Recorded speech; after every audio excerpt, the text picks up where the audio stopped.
Hello everyone, welcome to my channel English Bliss Educator. My name is Rachna and here I'm going to do the analysis for GATE English Literature question paper and I'm also going to give you the solution for the same.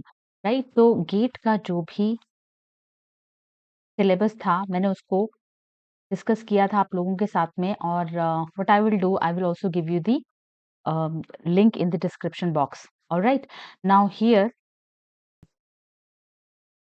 I'm going to talk about English. The code is C2. ठीक है, जो भी बच्चे gate examination के लिए appear होने जा रहे हैं, by the way this was your 2023 का क्वेश्चन पेपर जो इंग्लिश लिटरेचर में पूछा गया था. In that I also appeared and I cracked my GATE exam. ठीक है, तो इंग्लिश का आपका XH कोड हो जाएगा और C2 आपका this code is for humanities and social sciences and C2 is for English literature. ठीक है, तो इन दो कोड का आपको ध्यान देना है. यहाँ पर आपका जो ये पेपर है वो 3 पोर्शंस में बटा हुआ है.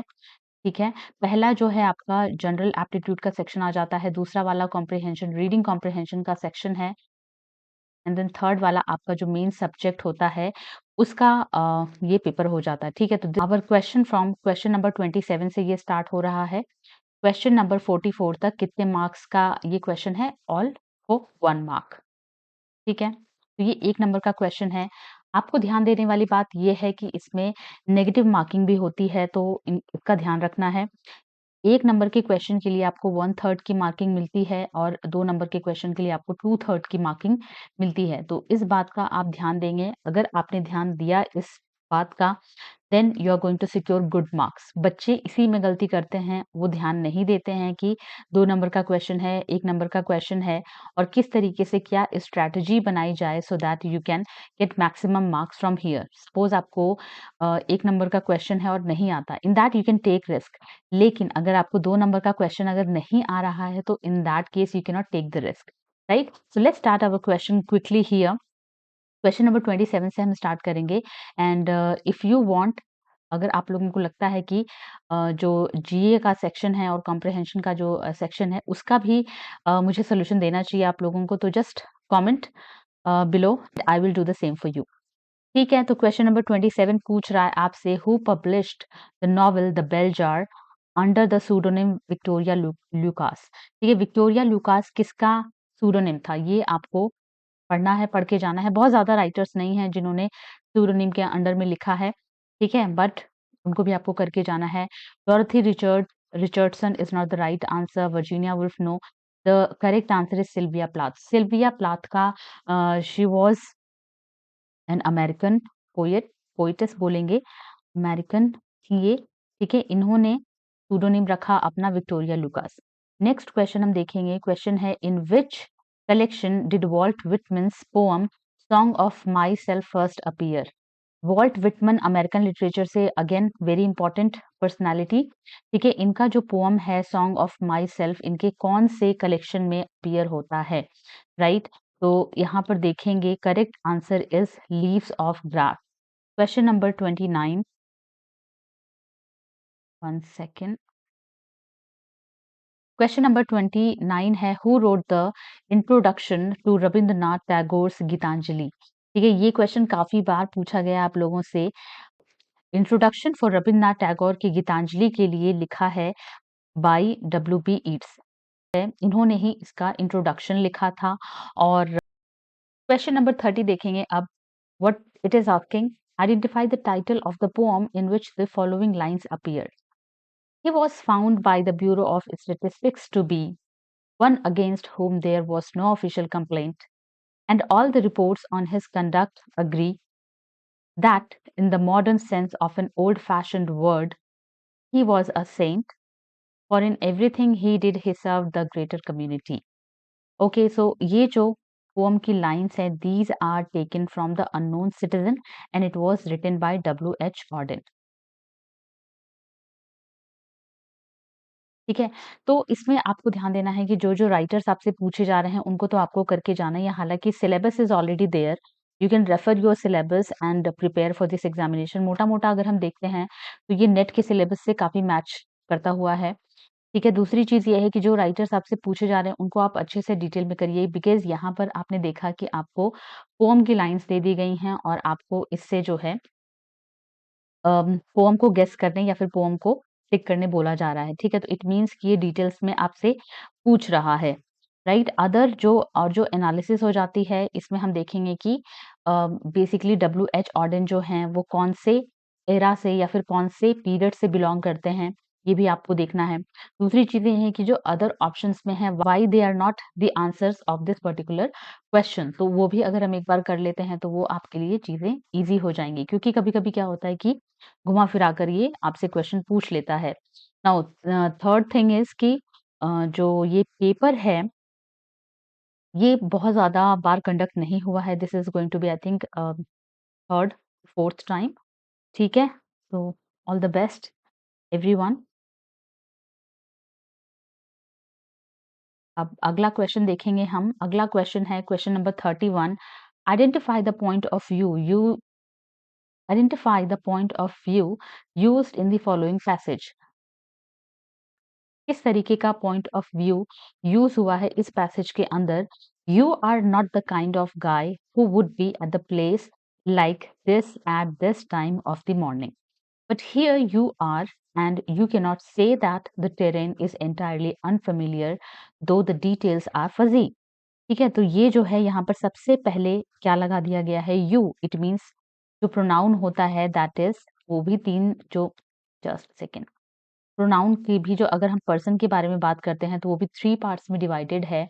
पहला है आपका first person point of view, ठीक है?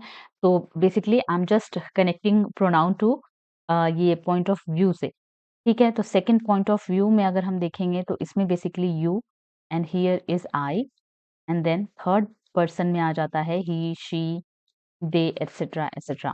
ठीक है? तो यहाँ पर आपका जो आंसर बनता है that is C, second person point of view.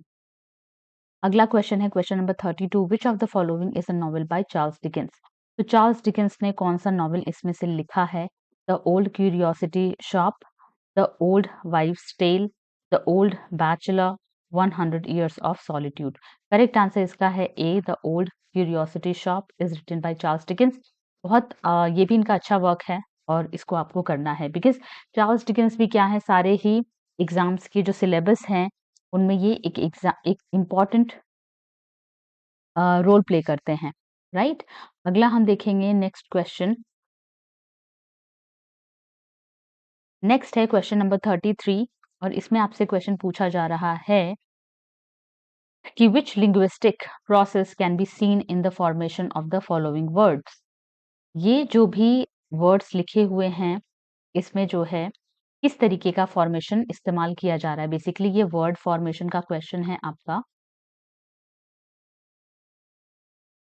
तो जब भी हम क्या करते हैं, अब स्मोक, मैं एक एग्जांपल उठा रही हूँ, smoke plus fog actually becomes your smog, ठीक है? तो ये स्मॉग बन जाता है। अब हमने क्या किया, बोरोइंग करी है? नहीं है। The correct answer for this question is blending.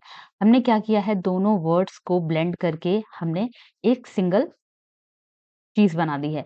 Blending आप जो है खाने पीने की चीजों में भी आप जो है ब्लेंडिंग का इस्तेमाल करते हैं। जैसे आपने बनाना लिया, ठीक है, मिल्क लिया और शुगर लिया और उसके बाद आपने क्या किया, तीनों को मिला करके आपने क्या बना लिया, milk shake, may be banana shake, may be you can call it, ठीक है? तो हमने क्या किया, इन सबको मिक्स करके हमने ब्लेंड किया और ब्लेंड करने के बाद हमने एक नई चीज़ तैयार कर ली है। तो यहाँ पर smoke plus fog is equal to smog और ये सभी के लिए है। ब्रंच आपका ब्रेकफास्ट प्लस लंच है, ठीक है? और ये जो नेक्स्ट वर्ड आपका मोटेल है, ये लाइक होटल प्लस आपका मूवमेंट या फिर मूविंग कह सकते हैं, जो कि कहाँ पर होते हैं, जो आपकी हाईवेज पर होते हैं उनको मोटेल्स बोलते हैं। टेलीकास्ट हो जाएगा आपका, टेलीविजन हो गया और ब्रॉडकास्ट में भी, तो इसको मिक्स करके इसको टेलीकास्ट बना दिया गया है, ठीक है? क्वेश्चन नंबर 33 हमने देख लिया। Now let's look at question, next question. Question number 34 है which writer is credited with the technification of Indian English. तो इन सारे ही राइटर्स में से किसको ये क्रेडिट दिया जाता है कि इंग्लिश लैंग्वेज जो है, सॉरी इंडियन इंग्लिश जो है उसकी चटनिफिकेशन। तो सलमान रुश्दी जो हैं, इन्होंने इनको क्रेडिट दिया जाता है फॉर दिस चटनिफिकेशन।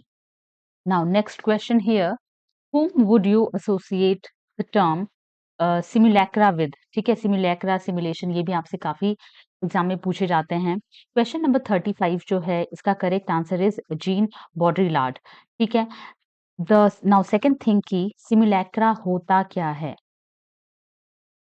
सिमुलैक्रा है, ये क्या होता है?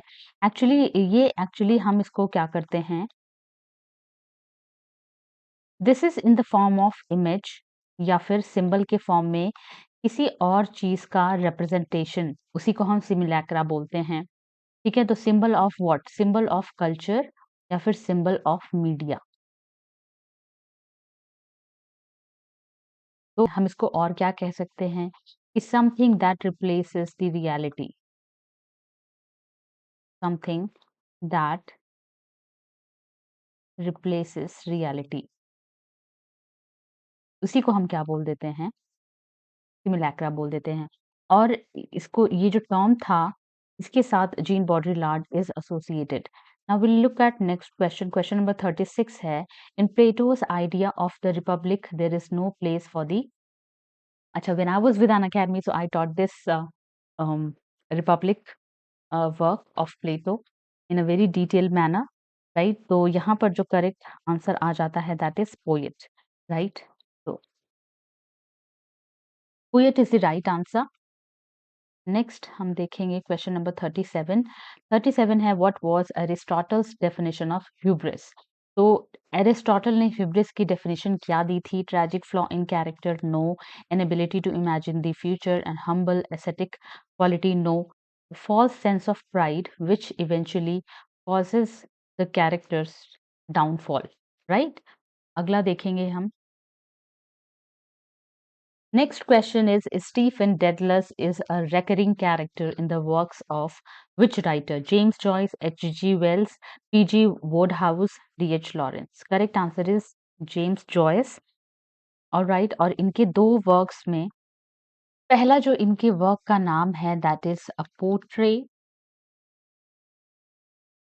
ऑफ एन आर्टिस्ट एज अ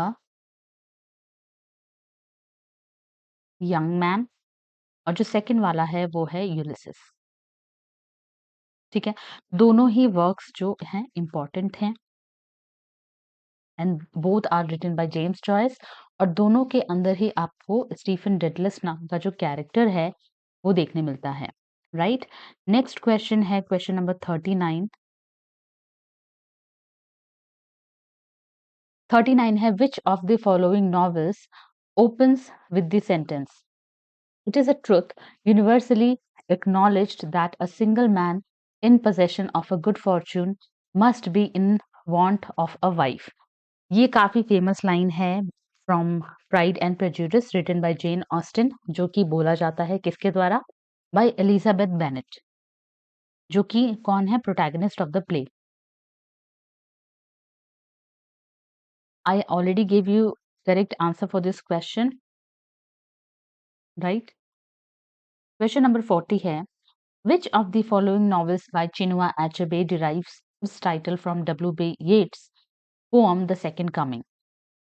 इन सभी में से कौन सा टाइटल है जिसको लिखा है चिनुआ एचेबे ने? उनका नॉवेल है जिसका टाइटल उन्होंने द सेकंड कमिंग से लिया है। An arrow of God, no longer at ease, a man of the people, correct is things fall apart, right? Question है क्वेश्चन नंबर 41। 41 है, identify the novels that deals with the trauma of partition. तो इसका जो correct answer है that is 1 and 2। ठीक, what सोना सिंह बॉल्डविन्स ने क्या लिखा था? What the body remembers, Amitabh Ghosh का the shadow lines. These two are dealing with the trauma of partition. Question number 42 है, which of the following writers are associated with the theatre of absurd? ये भी बहुत इंपॉर्टेंट है आपके लिए। Theatre of absurd, Harold Pinter and Edward Albee, both are associated with this theatre. Question number 43 देखते हैं। Question number 43 है, identify the writers who are referred to as metaphysical poets. तो मेटाफिजिकल पोएट में कुछ आपको 6 to 7 poets मिल जाते हैं, उनके नाम आप लोग रट डालिए। ये काफ़ी बार और हर एग्ज़ाम में ये क्वेश्चन पूछने और देखने मिलता है, ठीक है? John Donne and Andrew Marvell is the right answer. Question number 44 है, what are the sources of Girish Karnad's Hayavadana? Hayavadana का जो सोर्स है, वो इन चारों में से क्या है?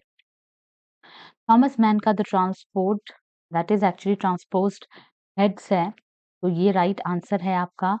वाल्मीकि की रामायण कोई सोर्स नहीं है। सोमादेवा का जो कथा सरित सागर है, जो कि सोर्स किसका है? नागमंडला बाय गिरीश कर्नाड, उसका भी ये सोर्स बनता है। फ्रांज काफ्का मेटामॉर्फोसिस ऐसा कुछ नहीं है, तो C is right answer. Next question, question number 45 है, which of the following terms are used by Samuel Taylor Coleridge in his theory of imagination? तो सैमुअल टेलर कोलरिज ने अपनी थ्योरी ऑफ इमेजिनेशन में कौन-कौन से टर्म्स को इस्तेमाल किया है, ठीक है? इसको आप क्या कर सकते हैं, एलिमिनेशन मेथड से भी इस्तेमाल कर सकते हैं, जैसे negative capabilities given by John Keats, तो ये कट गया, ठीक है? एथेइज़्म, अनार्की की इन्होंने ऐसी कोई बात नहीं करी है। पैंथेइज़्म की जो बात है वो विलियम वर्ड्सवर्थ करते आ रहे थे, ठीक है? तो primary imagination, secondary imagination and fancy की बात एसटी कॉलरिज करते हुए आपको लिखेंगे, राइट? क्वेश्चन नंबर 46 है, which of the following is the four runner of the autobiography? इसका करेक्ट आंसर है सेंट ऑगस्टीन्स का कॉन्फेशंस, उन्होंने लिखा था और ये ऑटोबायोग्राफी के फोर रनर माने जाते हैं, ठीक है? Remember the name Saint Augustine. Question number 40, we did till 46 I guess, no 45 हमने कर लिया। नेक्स्ट इज 46 तक we had done. Now question number 47 है, which of the following poems did Robert Browning intend to write as a play? इनमें से कौन से poem को Robert Browning as a play लिखना चाहते थे? The correct answer for this question is the in album. इसको रॉबर्ट ब्राउनिंग जो है, इन्होंने पहले इंटेंड किया था कि इसको एज अ प्ले लिखेंगे, ठीक है? बाद में इन्होंने क्या कर दिया, इसको एज अ पोएम लिखा, राइट? नेक्स्ट हम देखेंगे question number 48. The age of reason in English literary history is popularly known as what? The age of reason जो है वो the new classical age को बोला जाता है। Next हम देखते हैं question number 49. 49 पूछ रहा है the first translated Jacques Derrida's work into English. तो correct answer for this is Gayatri C. Spivak. उन्होंने किया था, she was also a post colonialist. Identify the lake poets. तो लेक पोएट कौन-कौन से हैं? लेक पोएट में वर्ड्सवर्थ आ जाते हैं, ठीक है? और Byron is from your second generation, तो सेकंड जनरेशन से कोई भी लेक पोएट नहीं था, ये आप याद कर लीजिए। वर्ड्सवर्थ थे, कोलेरिज एंड साउदी, तो डी आंसर इज़ राइट, ठीक है? तो बायरन, बायरन, बायरन तीनों में है, तो एलिमिनेशन मेथड से भी हम इस क्वेश्चन को सॉल्व कर सकते हैं। Question number 51 now, and it asks, choose from the following options the type of drama that is intended by the author to be read rather than to be performed. तो ऐसा कौन सा drama है जिसको हम परफॉर्म नहीं करते बल्कि पढ़ने के लिए उसको लिखा जाता है? तो that is your closet drama. Kitchen sink drama नहीं, पोइट्रिक ड्रामा नहीं, फोक ड्रामा नहीं, closet drama is the right answer for this question. Question number 52, identify the commonality shared by the authors of Mansfield Park and Middlemarch. तो जो ये दो work हैं, Mansfield park और middle मार्च, इन दोनों के बीच में कॉमन चीज क्या है, ये पूछा जा रहा है आपसे। Both the novels were authored by men who were sent on exile. Okay, the very first thing, so let me write here, Mansfield park को लिखा था बाय जेन ऑस्टिन ने। इनका जो सूडोनिम था दैट वाज अ लेडी, और second जो है मिडिल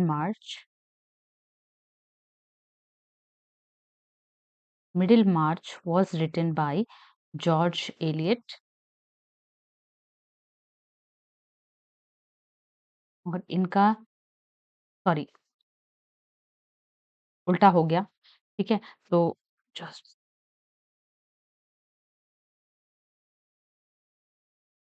मैरी एंड इवांस इनका नाम था, George Eliot was the सूडोनिम।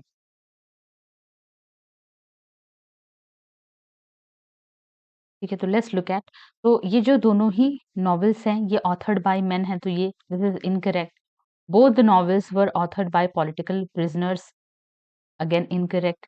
Both the novels were written by children who were not allowed to publish their works. D वाला है, both the novels were written by women who wrote under pseudonyms, right? So this answer is right. Question number 52 का D is right answer. Question number 53, who said poetry makes nothing happen?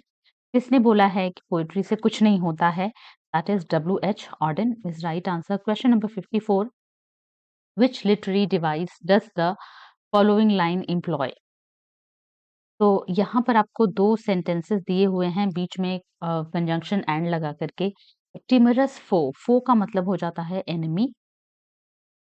टिमरस का मतलब हो जाता है someone who is lacking the confidence, and a suspicious friend. Friend तो you know already friend, तो एक टिमरस फो है एंड अ सस्पिशियस फ्रेंड। तो ये दोनों ही क्या है? ये दोनों ही एक दूसरे को काट रहे हैं। इट मीन्स कि ये एंटीथेसिस बना रहे हैं।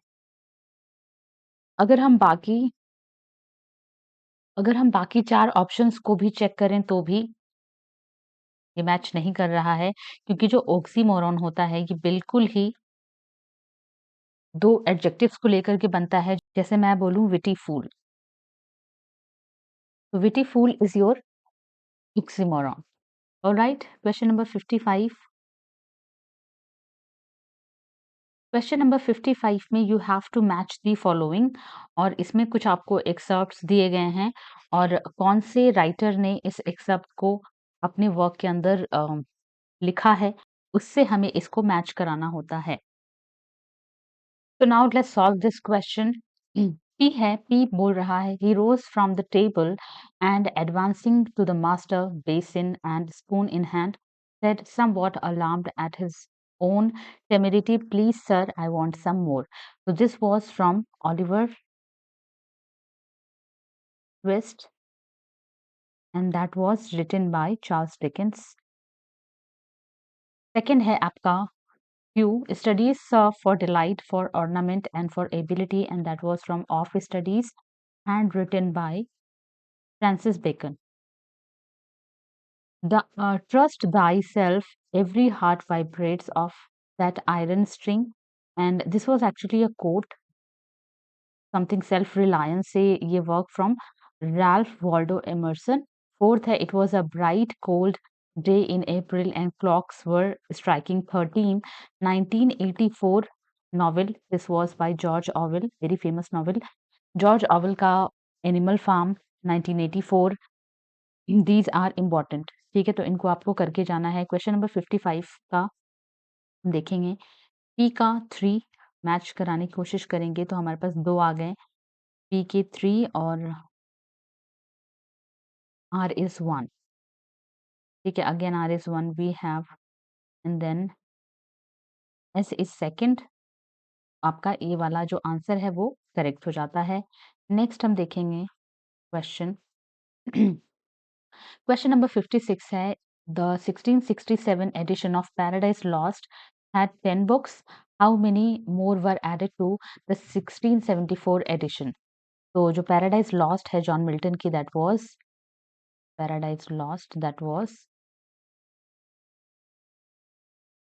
1667 में एक बार आता है और 1674 में। पहली बार में 10 बुक्स और उसके बाद 2 books, and it becomes 12, right? तो A is the right answer.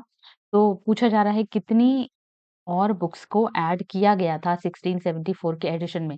10 तो ऑलरेडी हमारे पास थी, इसका 12 आंसर नहीं होगा, 12 is not the right answer. ठीक है, 10 तो ऑलरेडी थी, उसके बाद उन्होंने 2 और ऐड करके उसमें वो 12 बनाया था, तो 2 ऐड करी थी, तो 2 इज़ द राइट आंसर। अगला हम देखते हैं नेक्स्ट क्वेश्चन। अच्छा, यहाँ पर एक आपको पोएम दी हुई है, तो क्या करना है, इसको पढ़ना है। It's a very easy one by the way. Question number 57, read the following poems and identify the appropriate options. Poem है, and search for certain thin stemmed, bubbled eyed water bugs. See them perched on dry capillary legs, weightless, on the ripple skin of a stream. No, not only prophets walk on water, this bug sits on a landslide of lights and drowns eye deep into its tiny strip of sky. तो इसमें से पूछा जा रहा है कि इसमें से कौन सा अप्रोप्रिएट ऑप्शन है जो कि इस पोम अब इस पोम में अगर आपने समझा तो इसमें एक बग के बारे में बात हो रही है, ठीक है? उसकी आँखें कैसी हैं? बबल्ड आईज़ हैं, ठीक है? थोड़ी उभरी हुई हैं और बबल के जैसे निकली हुई हैं। वो बग के बारे में ही सारी बात हो रही है और कहा ये भी जा रहा है कि केवल प्रॉफिट ही पानी के ऊपर नहीं चलते हैं। ये जो बग्स हैं, ये भी ये चलते हैं और इनसे इनका कंपेयर किया गया है। तो इसमें अगर हम देखें, तो ये बिल्कुल अगर आप स्ट्रक्चर देखेंगे इसका, तो इसमें कोई स्ट्रक्चर फॉलो नहीं हुआ है। इट मीन्स कि that is in free words form, और इसके अंदर इमेजरी को भी एम्प्लॉय किया गया है। इमेजरी हम ऑल्सो इसके अंदर देख सकते हैं। लैंडस्लाइड ऑफ लाइट है या फिर बग की ही पिक्चर है, ठीक है? तो इमेज का भी इस्तेमाल हुआ है। It uses the iambic pentameter. कहीं से भी फॉर्म जो पोएट्री का जो प्रॉपर फॉर्म होता है, मीटर होते हैं बेसिकली, इसके अंदर यूज़ नहीं हुए हैं। फ्री वर्स फॉर्म है, तो iambic pentameter out of picture वैसे ही हो जाता है, ठीक है? डी है, it juxtaposes the non human with the human, ठीक है? जो नॉन ह्यूमन है उसको भी ह्यूमन के साथ इसमें एट द सेम प्लेस पे बिठाने की कोशिश की जा रही है बाय द पोएट। अगला हम देखेंगे क्वेश्चन नंबर 58, कि which of the following employ interior monologue. तो इनमें से कौन-कौन से वर्क हैं जो कि इंटीरियर मोनोलॉग को एम्प्लॉय करते हैं? इसमें 2 आपके करेक्ट आंसर हैं। पहला है the final chapter of James Joyce Ulysses, T S Eliot का a very important work. I mean not important, Wasteland is the most important one, but it's a very famous one and this is my favourite one also. The love song of J Alfred Prufrock, ठीक है? तो इसमें जो character होता है वो interior monologue का use करता है। It's a very beautiful poem by the way. Read that if you have free time. Question number 59 देखेंगे, which of the following works may be described as novel in verse। तो इनमें से कौन से जो नॉवेल हैं इनको वर्स के फॉर्म में डिस्क्राइब किया गया है? तो option A and B, Aurora Leigh by Elizabeth Barrett Browning, जो कि वाइफ है किसकी? रॉबर्ट ब्राउनिंग की। The golden gate by Vikram Seth, two are right option here. Next देखते हैं question number 60, which of the following critics belong to the deconstructionist school। तो इसमें यहाँ पर देखें तो जो नाम आ रहे हैं, Jacques Derrida, very important, reconstruction school, ठीक है? Paul de Man, J Hillis, J Hillis Miller, we are associated with reconstruction school, ठीक है? Kate Soper is not the part of deconstruction. Question number 61 है, क्लींस ब्रुक की जो definition है, Cleanth Brooks definition of paradox in poetry foregrounds the following qualities. तो कौन-कौन सी qualities को क्लींस book जो है पैराडॉक्स जो पोएट्री है उसमें फोरग्राउंड कर रहे हैं वो? Wonder and irony is right answer, contradiction and qualification. Next है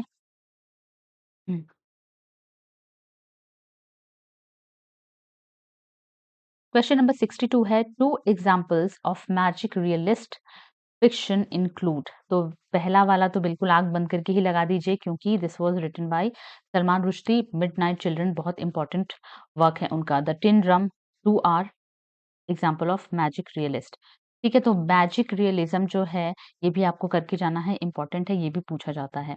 क्वेश्चन नंबर 63 हम देखेंगे, Ferdinand de Saussure differentiates language in terms of langue and parole. These two are very important terms given by Ferdinand de Saussure. कितने question कर लिए हम लोगों ने? Question number 63 तक कर लिया। क्वेश्चन नंबर 64 देखेंगे। Which of the following are considered to be typical post modern narrative? तो टिपिकल पोस्ट मॉडर्न नैरेटिव को इसमें से कौन-कौन से वर्क्स हैं जो दिखा रहे हैं? तो that is Italo Calvino's if on a winter night, a traveler, John Bartha lost in the fun house, and then C. Thomas Pynchon's V. Thomas Pynchon is also important writer. Question number 65 हम देखेंगे. What does a green reading of a text aim at? जो green reading होती है, green reading of a text, वो किस पर aim करती है? राइट, तो A is correct, B is correct and C is correct. Why? Because यहाँ पर एनवायरनमेंट की बात हो रही है, यहाँ पर ह्यूमन सोसाइटी और नॉन ह्यूमन वर्ल्ड के बारे में बात हो रही है। यहाँ पर कहीं से भी आपको मार्जिनलाइजिंग डिफरेंटली एबल्ड पीपल के बारे में कोई भी बात नहीं हो रही है। ग्रीन का मतलब ही you can connect with environment, ठीक है? तो this was all about your 65 sorry 27 से लेकर के 65 तक का जो क्वेश्चन का सेट था for your English literature in GATE examination that I have solved from my end. In case if you have any doubt or query, so you can comment in the comment box, right? And second thing, that whosoever is interested, getting a class or study from me, so you can also fill the form. I am giving the form link in the description box. From there you can get the form and fill up your details, and I will contact you soon for that. And also subscribe my channel to get more update on these kind of videos which I make on different examination. जो भी previous year question paper होता है, वो सब कुछ that I solve here. ठीक है? तो इसी के साथ I'll take your leave. Thank you so much everyone for your time, and it was a great time giving the solution to you all. And I'll see you again. Thank you so much. Bye.